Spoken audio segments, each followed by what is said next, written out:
INDI alliance कहते हैं, उनकी गवर्नमेंट्स के बारे में आपने क्यों नहीं चर्चा की?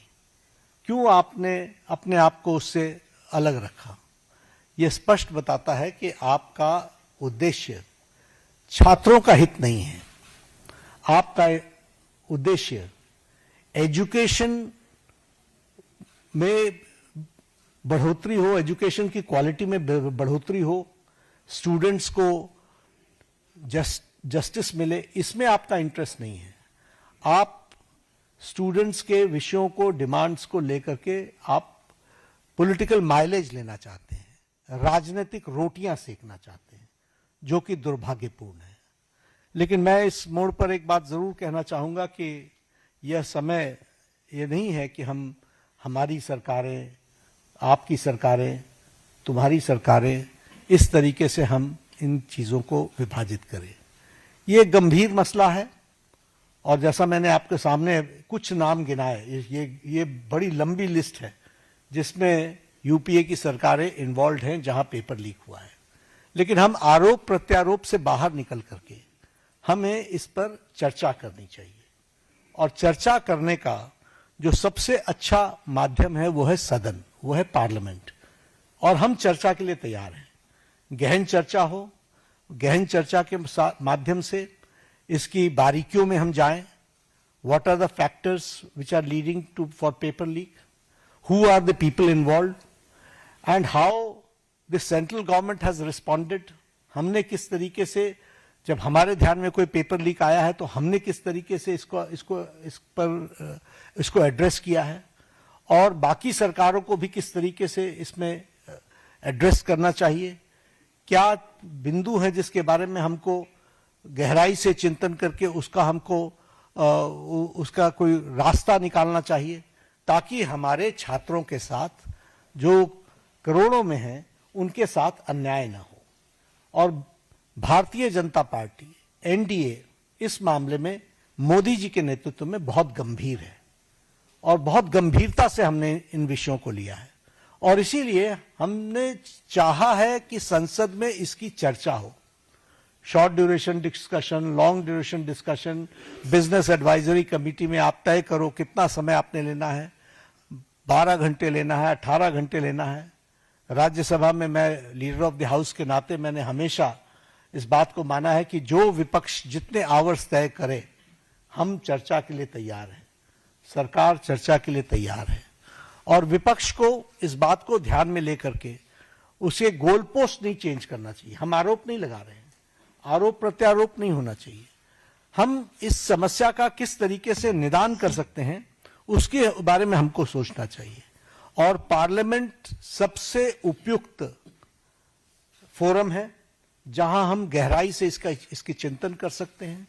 ड्यूरेशन विपक्ष तय करे और उसमें हर एक एस्पेक्ट्स के बारे में चर्चा हो और हम कोई ठोस नीति लेकर के आए, क्योंकि बच्चे कोई हमारे हैं, आपके हैं, वो देश के भविष्य हैं और देश के भविष्य की चिंता करना हमारी जिम्मेवारी है और हमारी जिम्मेवारी में सरकार के साथ साथ विपक्ष की जिम्मेवारी भी है। इसलिए विपक्ष भी अपनी जिम्मेवारी को निभाए और हम सब साथ मिलकर इसका समाधान करें और कोई स्थायी समाधान की दिशा में हम आगे बढ़ें, ऐसा मैं निवेदन करना चाहता हूं। आज मेरी तरफ से इतना ही कहना है। मैं फिर आपको आश्वस्त करता हूं कि मोदी जी के नेतृत्व में चलने वाली सरकार जिम्मेवार सरकार, रिस्पॉन्सिबल गवर्नमेंट, रिस्पॉन्सिव गवर्नमेंट, ये हमेशा आतुर है कि सभी बातों की संसद में चर्चा होनी चाहिए और हम चर्चा के लिए तैयार हैं। एक मिनट 2-3 सवाल ले पाएंगे, ज्यादा सवाल ले नहीं पाएंगे हम लोग। आमोद राय।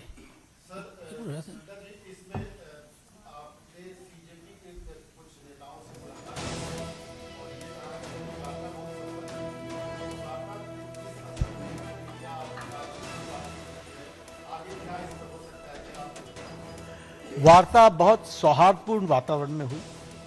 उनकी बातें हमने बहुत शांति से सुनी। उनको मैंने ये भी कहा कि आप लिख करके देंगे तो अच्छा रहेगा। उन्होंने वो सारी बातें लिखी हैं। मैंने कहा मैं आपको रिस्पॉन्ड करूंगा। मैंने उनको रिस्पॉन्ड किया और मैंने उनको कहा है कि हम चर्चा के लिए तैयार हैं।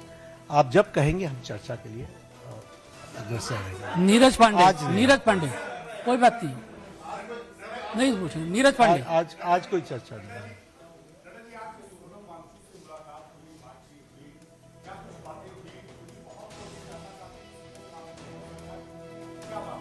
नहीं, हम तो उनका हालचाल पूछने गए। उनकी शिफ्टिंग हुई सफदरजंग से, हम वो मेदांता में पहुंचे। तो एक तो वो आईसीयू में थे, तो वहाँ पर बहुत रिस्ट्रिक्टेड वातावरण होता है, लेकिन उसके बीच में हमने उनका हालचाल पूछा, उनके बेटरमेंट की बातचीत हमने की, और हमने कहा कि आप अपना अनशन तोड़िए और आप मुख्य धारा में शामिल होकर के बच्चों को सही डायरेक्शन की तरफ आप ले जाएं। हमारा सरकार सारी विषयों के बारे में चर्चा करने के लिए खुली है और वो हमेशा उसको एड्रेस करेगी। तो उन्होंने कहा ठीक है, हम इस पर आपको आई विल रिस्पॉन्ड बैक। आज उन्होंने पत्र लिखा है मुझे, ओपन लेटर लिखा है, हम उस पर जवाब देंगे और जवाब दे करके वार्ता आगे बढ़े, इसकी हम चिंता करें। Jatin Thakkar,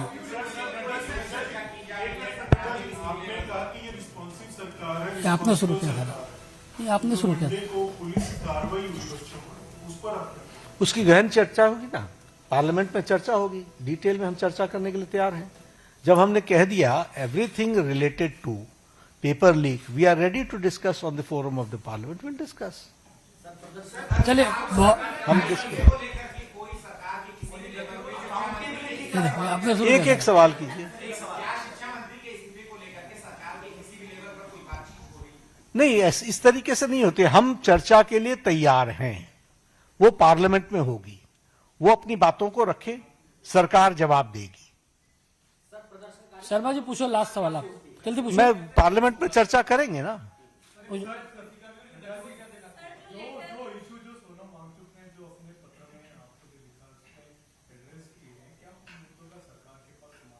we will respond, हम रिस्पॉन्ड करेंगे। उन्होंने लिख करके दिया, हम रिस्पॉन्ड करेंगे। बहुत बहुत धन्यवाद आप सब लोगों का। बहुत बहुत धन्यवाद, बहुत बहुत धन्यवाद। बीजेपी ਦੀ ਸਿੱਖ ਲੀਡਰਸ਼ਿਪ ਨੂੰ ਤਲਬ ਕੀਤਾ ਜਾਵੇ। ਰਾਜੋਆਣਾ ਵੱਲੋਂ ਇਹ ਆਪਣੀ ਚਿੱਠੀ ਵਿੱਚ ਲਿਖਿਆ ਗਿਆ ਹੈ। ਅਪੀਲ ਤੇ 15 ਸਾਲ ਬਾਅਦ ਵੀ ਫੈਸਲਾ ਨਾ ਹੋਣ ਤੇ ਜਵਾਬ ਮੰਗੋ, ਇਸ ਗੱਲ ਦਾ ਜ਼ਿਕਰ ਇਸ ਚਿੱਠੀ ਵਿੱਚ ਰਾਜੋਆਣਾ ਵੱਲੋਂ ਕੀਤਾ ਗਿਆ ਹੈ। ਐਸਜੀਪੀਸੀ ਨੂੰ ਇਹ ਚਿੱਠੀ ਲਿਖੀ ਗਈ ਹੈ ਤੇ ਮੰਗਿਆ ਗਿਆ ਜਵਾਬ। ਉਹਨਾਂ ਨੇ ਕਿਹਾ ਹੈ ਕਿ ਅਪੀਲ ਜਿਹੜੀ 15 ਸਾਲ ਤੋਂ ਪੈਂਡਿੰਗ ਪਈ ਹੈ, ਫੈਸਲੇ ਦੇ ਇੰਤਜ਼ਾਰ ਵਿੱਚ ਹੈ, ਉਸ ਤੇ ਜਵਾਬ ਮੰਗਿਆ ਜਾਣਾ ਚਾਹੀਦਾ ਹੈ ਬੀਜੇਪੀ ਤੋਂ। सिख बीजेपी आगुआं नूं भी तलब करना चाहिए, इस गल की मंग की गई है। इस चिट्ठी के जरिए राजोआणा ने जथेदार तो मोड़ दोहराई है मंग, रहम की अपील वापस लई जावे। वो चाह रहे हैं कि उन्होंने दे लई रहम की अपील जी एसजीपीसी वालों की गई है उसनूं एसजीपीसी वापस लै ले। रहम नहीं चाहते ने, वो कहते हैं 15 साल तो ये चिट्ठी अपील जी की हुई है रहम की, वो पेंडिंग पई है, सो उसका कोई बहुत ज़्यादा मतलब रह